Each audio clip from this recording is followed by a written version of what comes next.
기도하겠습니다.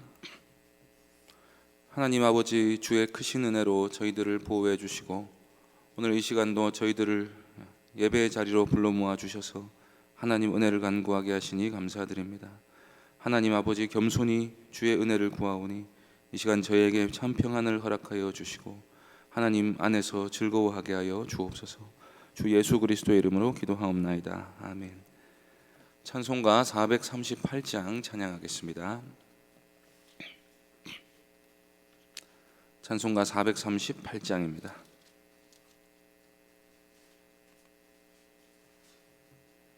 찬송가 438장 함께 찬송하겠습니다. 내 영혼이 은총 입어 중한 죄짐 벗고 보니 슬픔 많은 이 세상도 천국으로 화하도다. 할렐루야 찬양하세. 내 모든 죄 사함 받고 주 예수와 동행하니 그 어디나 하늘나라. 주의 얼굴 뵙기 전에 멀리 뵈던 하늘나라 내 맘속에 이루어지니 날로 날로 가깝도다. 할렐루야 찬양하세.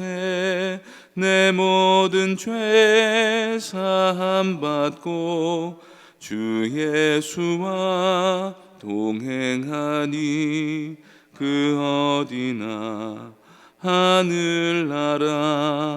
높은 산이 거친 들이 조막이나 궁궐이나 내 주 예수 모신 곳이 그 어디나 하늘나라. 할렐루야 찬양하세. 내 모든 죄 사함 받고 주 예수와 동행하니 그 어디나 하늘나라. 하나님 말씀은 학개서 2장 20절부터 23절까지 말씀입니다. 학개 2장 20절부터 23절까지 찾으셨으면 한 절씩 교독하겠습니다. 그달 24일에 여호와의 말씀이 다시 학개에게 임하니라. 이르시되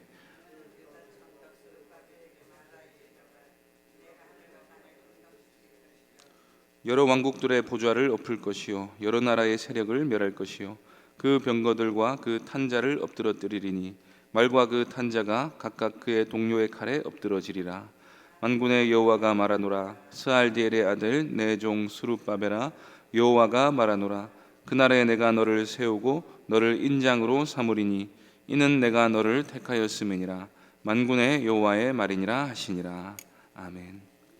이 시간 내 종 스룹바벨아 라는 제목으로 하나님 말씀 전하겠습니다. 구약시대 성전은 하늘에 있는 참 성전의 모형이자 그림자였습니다. 이 성전은 예수 그리스도와 그의 몸된 교회를 말하는데 역사를 펼치는 과정에서 십자가 사건이 있기 전까지 하나님이 이스라엘 가운데 성전을 두심으로써 그리스도가 세우실 참 성전을 바라보게 하셨던 것입니다. 이 성전의 핵심 기능은 하나님의 처소이자 하나님이 그의 백성들을 만나는 장소라는 것입니다. 성전은 하나님이 그의 백성들과 함께 하신다 하는 사실을 나타내 보여주는 곳입니다. 그래서 성전에서 하는 일 중에서 가장 중요한 일이 제사를 드리는 일이었습니다. 왜냐하면 제사를 통해서만 하나님을 만날 수가 있었기 때문입니다. 이것은 성전에서 드려지는 제사의 방식이 그리스도께서 십자가 위에서 드리신 희생제사와 정확하게 일치함을 보여주는 것입니다. 사람이 하나님께 나아가지 못하는 이유는 죄 때문입니다. 죄가 하나님과 우리 사이를 갈라놓은 것입니다. 거룩하신 하나님은 우리의 죄 때문에 우리와 더 이상 함께 하실 수가 없게 되었습니다. 그래서 하나님이 우리를 먼저 사랑하셔서 해결 방법을 내신 것입니다. 그것이 구약에서는 성전에서의 제사로 나타났습니다. 하나님께 나아가는 예배자는 반드시 자기 자신의 죄를 대신해서 지고 죽을, 즉 하나님의 공의로운 심판을 대신받아 죄의 문제를 해결할 제물을 가지고 나아가야 했습니다. 이 제물은 아무 흠도 점도 없어야 했습니다. 그러나 구약에서 제사를 드리는 사람들도 제사를 드리면서 가끔 의심이 들기는 했을 것입니다. 아무리 흠이 없다지만 동물이 사람의 죄를 대신할 수 있을 것인가? 사실 이 의심은 해야 하는 의심이었습니다. 율법대로 순종하기는 하지만 성전에서의 제사가 온전하지 않다는 사실을 어렴풋이나마 인식하면서 진정한 제사가 나타나기를 기대해야 하는 것이었습니다. 오늘날 우리는 스룹바벨이 지은 성전이 필요 없는 시대에 살고 있습니다. 왜냐하면 그리스도께서 성전이 되시기 때문입니다. 그리스도께서는 성전에서의 모든 제사를 완성시키셨고 그리스도 자신이 곧 성전이 되십니다. 그래서 우리는 그리스도를 통해서 하나님께 나아가고 그리스도 안에서 하나님을 만납니다. 그리스도 밖에서는 그 누구도 하나님께 나아갈 수가 없습니다. 우리가 하나님을 만나고도 안전할 수 있는 것은 그리스도께서 드리신 희생제사를 의지하여 하나님께 나아가기 때문입니다. 때문에 우리는 모형과 그림자를 가지고 있는 게 아니라 믿음으로 하늘에 있는 참 성소로 들어갈 수 있게 된 것입니다. 이 진리의 중요성을 결코 간과해서는 안 됩니다. 어떤 사람들은 예수가 우리 실생활에 어떤 유익을 주기를 기대합니다. 이런 경우에 그가 믿는 예수님은 날 사랑하셔서 내 소원을 이루어 주시고 내 목표를 달성시킬 분이 됩니다. 시험이든 취직이든 결혼이든 내 목표와 내 소원을 내가 설정해 놓고 그것을 이루어 주실 그리스도가 바로 예수님이라고 믿습니다. 내가 바라는 그 성공과 부와 행복을 위해서 예수님이 필요하다 하는 식으로 접근하는 것입니다. 그렇기 때문에 예수를 믿는다는 것도 내가 할 수 있는 방식으로 믿는 것이어야 합니다. 그래서 내가 믿기로 결정하면 그것이 믿는 것이 됩니다. 그리고 그 믿음을 행사하는 방식은 정기적으로 예배 참석하고 피 같은 돈을 헌금하고 성경 읽고 기도하는 등의 몇 가지 종교 생활로 제한이 됩니다. 여기에는 그리스도를 위해 내 자신을 드린다는 개념이 없습니다. 일주일에 단 몇 시간 내가 신앙생활을 위해 투자하는 시간 빼고는 다 내 시간이고 내 행복과 안위를 위한 시간이 됩니다.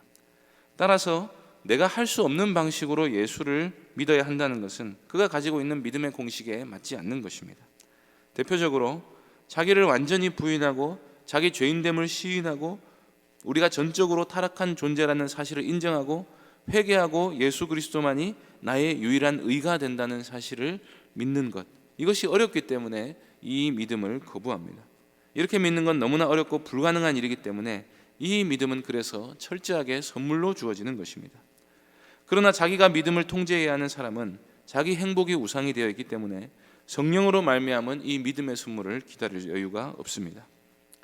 반면에 참 믿음은 예수 그리스도께서 복음에 약속하신 그 선물을 우리에게 주신다고 믿는 것입니다. 여기에는 세상에서의 번영을 추구하는 욕망이 철저하게 부인되어야 합니다. 그리스도께서 우리의 질병을 고쳐주지 않으신다는 말은 아닙니다.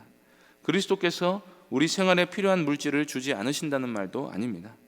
다만 세상에서의 부와 성공과 행복이 그리스도를 믿는 믿음과 그리스도께서 우리를 구속하신 목적보다 결코 앞서서는 안 된다는 것입니다. 로마서 5장 1절에서 사도 바울은 우리가 복음을 믿게 되면 뭐가 좋으냐, 현실적으로 뭐가 좋으냐라고 말했을 때 우리가 그리스도를 믿음으로 말미암아 하나님과 화평을 누리는 게 가장 좋은 것이라고 말했습니다. 그래서 우리가 하나님과 교제하고 하나님의 영광을 바라고 즐거워하는 것이, 즉 하나님을 만나고 하나님의 사랑 안에 거하는 게 우리에게 있어서 가장 큰 복이라고 복음이 말하고 있는 것입니다. 복음은 그래서 이걸 영생이라고 말합니다. 십자가로 말미암아 우리가 죄사함을 받고 하나님 안으로 들어가는 것입니다. 그래서 하나님 안에 사는 거룩한 존재가 된 것이 바로 영생이라는 것입니다. 이것이 더욱 복음이 되는 이유는 우리는 본래 타락한 죄인이었고 하나님의 대적자들이고 원수들이고 진노받을 죄인이었는데 이러한 선물을 거저받게 되었다는 것입니다. 그동안에 하나님은 학개 선지자를 통해서 이스라엘이 성전을 짓지 않고 있는 것을 책망하시면서 성전을 지으면 이제부터는 복을 주시겠다고 약속하셨습니다. 구약 시대는 눈에 보이지 않는 영적인 복을 눈에 보이는 복으로 보여주신 시대입니다. 이스라엘 백성들은 율법에 순종하면 물질적인 복과 현세적인 복을 지금 여기서 당장 받아 누릴 수가 있었습니다. 다윗과 솔로몬이 하나님의 뜻에 일치하는 정치를 하자 이스라엘은 단 반세기도 안 되는 시간 만에 가장 약한 나라에서 전 세계적으로 가장 강하고 부유한 나라로 도약할 수 있었습니다. 그것도 엄밀하게 말하면 율법을 100% 다 지킨 것도 아니고 단지 순종하는 자세만 취한 것인데도 그런 엄청난 복을 받게 되었습니다. 그런데 그런 의미에서 이스라엘은 성전을 짓지 않으면 이 복을 받을 시작조차 할 수가 없는 것입니다. 이것은 오늘날 우리가 예수 그리스도를 믿어 죄사함 받고 거듭나지 않으면 참된 순종을 할 수 없다는 점과 일치합니다.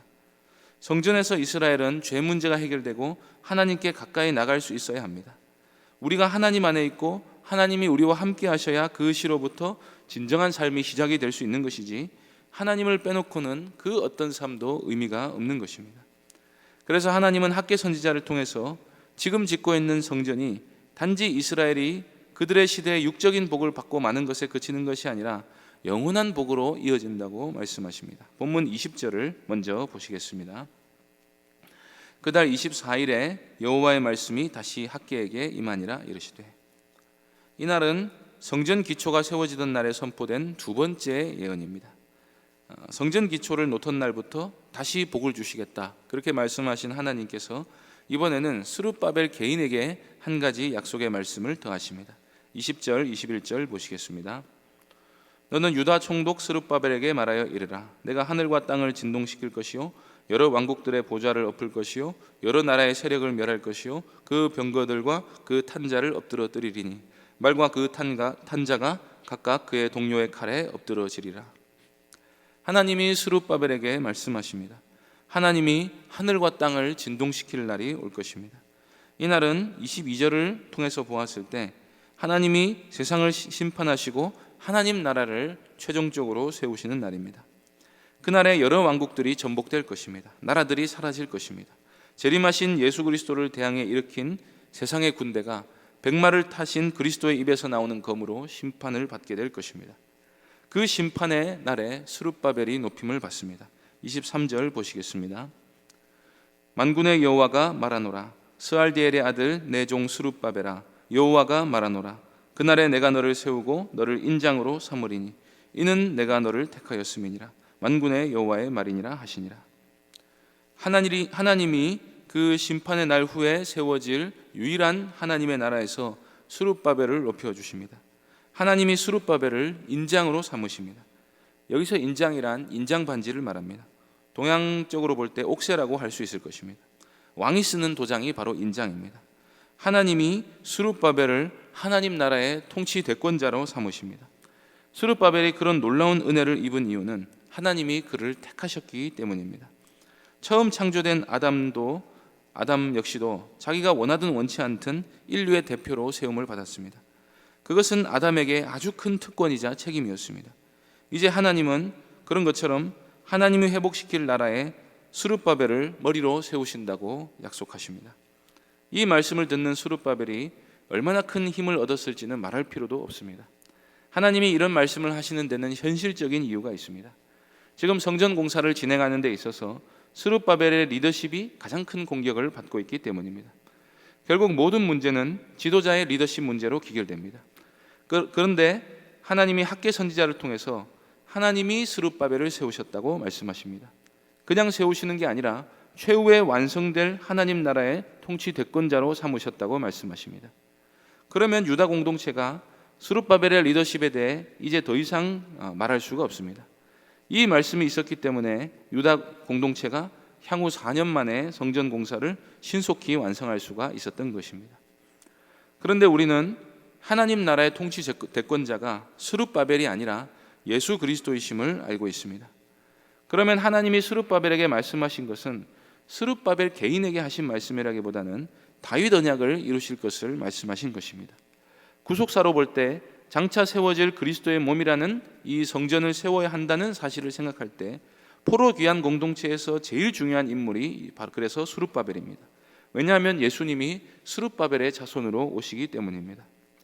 그래서 우리는 하나님이 스룹바벨을 세우신다는 말씀을 통해서 하나님이 아브라함에게 약속하셨던 복을 예수 그리스도를 통해 모든 성도들에게 베푸실 것이라는 사실을 떠올리게 됩니다. 하나님이 성전을 통해서 복을 주실 것입니다. 이 말은 우리에게 있어서 예수 그리스도를 통해 하나님을 가까이 하는 복을 주신다는 말입니다.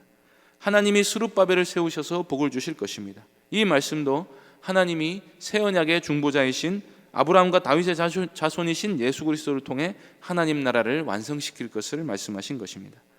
구원받은 성도는 그 예수 그리스도의 몸된 성전이자 그리스도의 자비로운 통치를 받는 정말로 복받은 사람들인 것입니다. 또한 우리는 하나님이 스룹바벨을 세우신 것처럼 성도 한 사람 한 사람을 하나님이 택하시고 세우셨다는 사실을 믿을 수 있습니다. 스룹바벨이 전적인 은혜로 택함을 받은 것처럼 성도도 전적인 은혜로 택함을 받습니다. 하나님이 우리를 세우셔서 그리스도 안에서 왕같은 제사장으로 세우셨습니다. 이 복음과 이 진리를 믿으시고 이 모든 복과 은혜가 참 성전이자 우리의 유일한 통치자가 되시는 그리스도께로부터 흘러나온다 하는 이 복음을 굳게 붙드시기 바랍니다. 이 복음 진리 안에서 하나님을 가까이 하는 복, 하나님과 동행하는 복을 날마다 풍성히 누리는 귀한 성도님들 되시기를 바랍니다. 기도하겠습니다. 하나님 아버지, 참 성소로 들어갈 수 있는 길을 우리에게 보여주셔서 예수 그리스도 안에서 이 신령한 복을 날마다 누리며 살아가게 하시니 감사합니다. 우리가 우환도 많고 근심도 많고 슬픔도 많지만 그리스도 안에서 이 모든 우리 영적인 질병들이 치유받는다 하는 사실을 믿고 하나님께 가까이 나아가 은혜 가운데 하나님과 영원토록 즐거워하는 복을 날마다 허락하여 주옵소서. 주 예수 그리스도의 이름으로 기도하옵나이다. 아멘.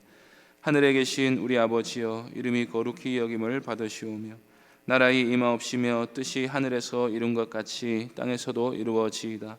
오늘날 우리에게 일용할 양식을 주옵시고 우리가 우리에게 죄 지은 자를 사하여 준 것 같이 우리 죄를 사하여 주옵시고 우리를 시험에 들게 하지 마옵시고 다만 악에서 구하옵소서. 대개 나라와 권세와 영광이 아버지께 영원히 있사옵나이다. 아멘. 이 시간 말씀을 기억하며 기도해 주시고 교회당 건축을 위해서 또 여러 병중의 성도들을 위해서 기도해 주시고 교회 사역들 위해서 기도해 주시고 개인적으로 기도하시기 바랍니다.